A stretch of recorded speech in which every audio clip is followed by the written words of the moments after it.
Salut! Ici Élie Pilon pour le lait au chocolat. Aujourd'hui, le Soccer League Maison. Hop hop hop! Contexte historique. Le premier match de soccer officiel au Canada a eu lieu à Toronto en 1876. Depuis, la pratique du sport s'est démocratisée un peu partout à travers le pays, ce qui fait qu'aujourd'hui, un jeune Canadien sur 4 joue au soccer. Bien dit. Pas surprenant, c'est un sport qui est financièrement accessible, c'est bon pour le corps et l'esprit. On te donne un Mr. Freeze à mi-temps. Qu'est-ce que tu veux de plus? Puis en passant, c'est vraiment pour ces trois raisons-là. Hein, y a pas de parent qui est comme « Ouais, cet été j'ai le goût d'un bon spectacle. J'ai inscrit mon jeune au Soccer League Maison. » Y a pas de ça.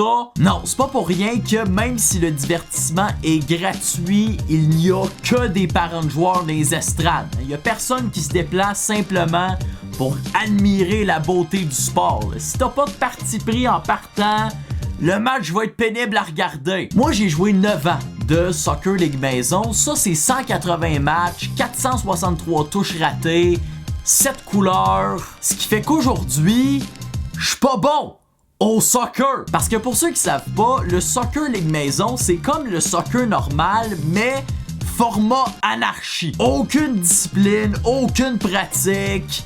En fait, la ligue prévoyait des pratiques dans l'horaire, mais entre toi et moi, aucun règlement apparent. Si le Soccer League Maison avait un livre de règlement, il serait juste écrit en comics sans MS. Amusez-vous! Bonhomme smiley carné, that's it. Par définition, le Soccer League Maison, c'est du sport organisé. Pour ce qui est de la partie sport, très d'accord. Ok, y a rien à redire. Mais pour le volet organisé, et là là, échec au dossier. Déjà, as-tu remarqué à quel point le résultat des matchs n'avait aucune signification? 4000 $ d'inscription d'investis par équipe et personne qui ne prenait la peine d'élaborer un quelconque classement. Notre processus d'évaluation des forces, c'était juste comme « Hey, les Verts Forêts sont vraiment forts. » Ah ouais, comment ça, sont premiers au classement? Non, ils ont Maxime dans leur équipe. Oh! Ce qu'il y a de particulier dans le Soccer League Maison, c'est que tour à tour, à chaque match, un des parents de joueurs avait la responsabilité d'amener une collation qu'on mangeait à la mi-temps. Et ce qui est bien le fun avec ça, c'est que c'était toujours des collations extrêmement nourrissantes. Hein, par exemple, des sandwichs à crème glacée. Mais dans chaque équipe, il y a toujours un parent power grano qui pétait le fun en arrivant avec des quartiers d'orange. Écoute, Christiane, à part m'empêcher de mourir du scorbut, la vitamine C ne pourra rien pour moi d'un point de vue statistique personnel dans les 25 prochaines minutes. Et comme le veut le célèbre dicton, hein, on ne gagne pas de championnat sans un popsicle 2 bâtons dans l'estomac. Aide-nous un peu! Autre coutume propre au Soccer League Maison, quand un joueur se blessait, tous les autres avaient le règlement de déposer un genou au sol, hein?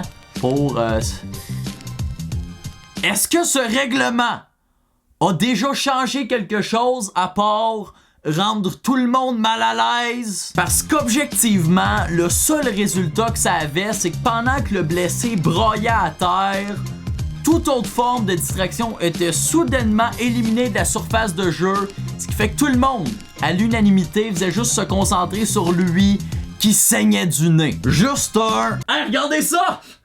Il pleure! » collectif. Et l'étape suivante dans le processus de blessure, c'est que le joueur se relevait et recevait des applaudissements de tous les spectateurs. Hein? C'est pas un peu démesuré comme réaction. Je veux dire, il y a des récipiendaires de prix Nobel qui ont obtenu moins de reconnaissance que ça. Lui, c'est un joueur U12 de Drummond dans un match bleu pâle contre Vert Forêt. Il est pas si important que ça. C'est encore sa mère qui prend ses rendez-vous chez la coiffeuse. Okay? Cet enfant-là a clairement pas de siège VIP dans le bateau de la vie. C'est un prépubère de type extrêmement standard. Et après tout ça, on se demande encore pourquoi les joueurs de soccer professionnels se jettent à terre au moindre contact. Ils veulent juste se faire applaudir. Allô? Ok, on va finir tout ça avec une blague de type humour de circonstance. Que disent les joueurs de soccer quand ils ouvrent leur cadeau de Noël? Des ballons! Tu sais, des ballons. La ponctuation est excellente. Quel calembour, fallait y penser. L'industrie du livre est en chute libre, que faire? Fais des liens. La réponse est écrite ici. Il est là, il me regarde, hey. À la prochaine.